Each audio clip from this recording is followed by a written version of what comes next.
Ever wished you could get inside a writer's head? Like, really in there? See the gears turning, the ideas sparking. Well, that's what we're doing today. Diving deep into the world of Karen Eastland. Tasmanian author extraordinaire. Fantasy, mystery, even a little AI thrown in for good measure. A recipe for some seriously compelling storytelling. And speaking of AI, Yeah, that's what makes this deep dive extra juicy. We've got excerpts from Eastland's online diary, articles dissecting her writing process. even song lyrics. We talk about a treasure trove, but before we get lost in a sea of metaphors, Or serenaded by sirens? More like it.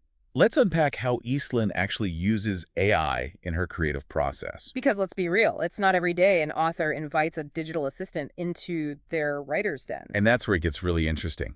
Eastland sees AI as a tool, a collaborator. Not some kind of mystical story-generating machine. Definitely not. In her diary, she actually compares it to having a brainstorming buddy on speed dial. Okay, so less robot overlords, more digital sounding board. Exactly. Always there to bounce ideas off of, experiment with different approaches. Like in her songwriting, I read that she uses these programs, Udio and Suno, to play around with sound. It's pretty wild. She breaks her lyrics down into these 32-second snippets. Audio bites, she calls them. Right, and then feeds them into these programs. The AI then helps her manipulate the music, almost like having a producer on hand, 24/7. So she's using AI to find the perfect sonic landscape for her words. That's next level stuff. It really is, and it shows how she views creativity as this fluid process, always evolving. And then there's Saul. Saul. Ah, yes. Her AI editing companion. Tell me more about this digital mastermind. Imagine having a writing partner who's always on call, ready to analyze your work, offer feedback. Even debate the finer points of character development. Precisely. Eastland calls their interactions real-time feedback loops, which I love. It's like having a personal writing tutor who never sleeps.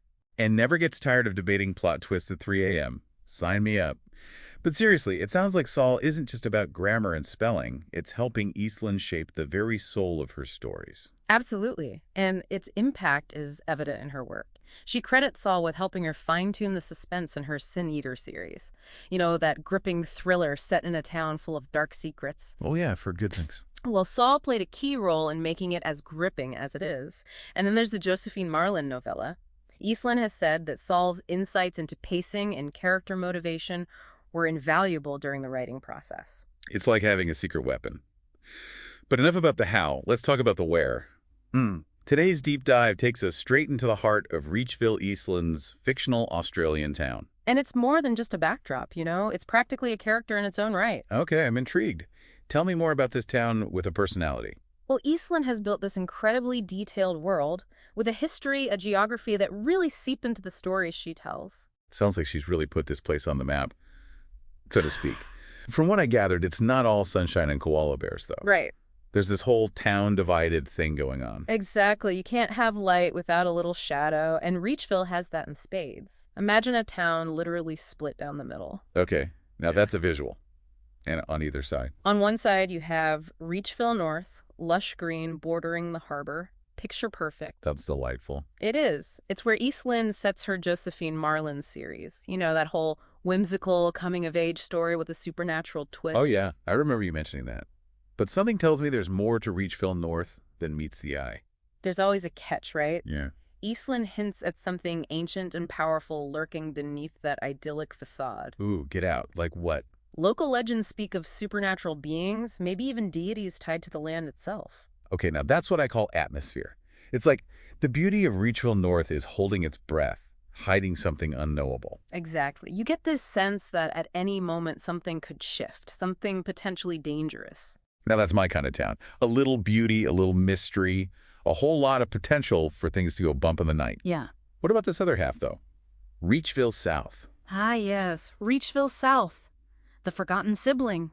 Or the black sheep. You could say that this is where Eastland sets her Sin Eater series, gritty crime thriller serial killer on the loose. Oh, right. I remember that one. Now that's a hard left turn from magical coming-of-age stories. Right. Think more along the lines of dark alleys and smoky back rooms, factories spewing pollution into the air.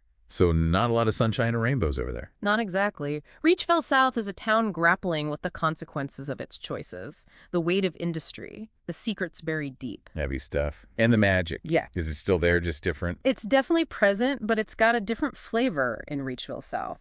Darker, more primal, maybe even a little sinister. I like it. Two sides of the same coin, but totally different vibes. So how does this all tie together, though? Is Eastland just using Reachville as two separate playgrounds for her stories, or is there a master plan at work here? That is the million-dollar question, isn't it? On the surface, the Sin Eater and Josephine Marlin series seem totally different characters, the different themes. Different centuries, even. Right. But Eastland has dropped these little hints, these subtle connections that suggest something larger at play. Like what? Give me a for instance. Well, for starters, both sides of Reachville are touched by the supernatural. But to what extent? Are we talking about simple coincidence, or is there a deeper, more sinister force at work?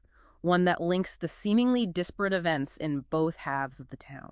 Ooh, that sends shivers down my spine. It's like those parallel universe stories where everything seems normal, but underneath there's this connection, this pull towards something bigger than yourself. Exactly. And as readers, we're left wondering how far that connection goes. Is it just thematic, or could there be something more tangible linking these characters, these stories, across time and space? I love how Eastland keeps us guessing.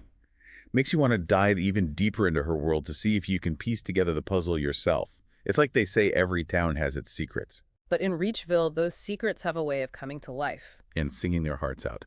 Which brings us to the stars of the show, the characters. Ah, yes. The ones who make Reachville more than just a dot on the map. And we're starting with someone who definitely makes a splash. Delican Del Shakira. Odell. She's a fascinating study in contrasts. On the one hand, she's this vibrant young woman full of life, full of wit. Your average Reachville teenager. Well, not quite.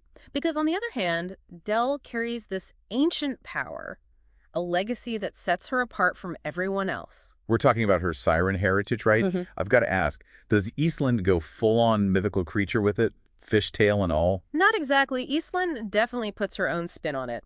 She describes Dell as having this ethereal beauty, long flowing hair, eyes that change with the tide. Okay, I can see it. But the real kicker, her voice, it's described as captivating, alluring, even dangerous. So less about the looks, more about that classic siren song. Precisely, Eastland really emphasizes the auditory aspect of Dell's powers.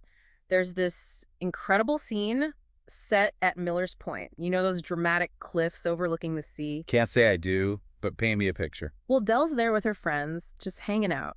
And then it happens. She accidentally unleashes her siren song. Oops. It wasn't intentional, more like a reflex, but the effect is instantaneous. Her friends are completely captivated, overwhelmed by the power of her voice. I bet. Talk about an oh crap moment. One minute you're singing along to the radio, the next you're practically a weapon of mass enchantment. Exactly. And that's where the real drama unfolds. Eastland does a brilliant job of capturing Dell's inner turmoil, the fear of losing control, the weight of knowing she could hurt the people she loves. That's a heavy burden to carry, especially for someone so young. But she is determined to master her powers, Right. especially if it means protecting her friend Josephine. That's the heart of it. Dell's journey is all about harnessing her abilities, using them for good.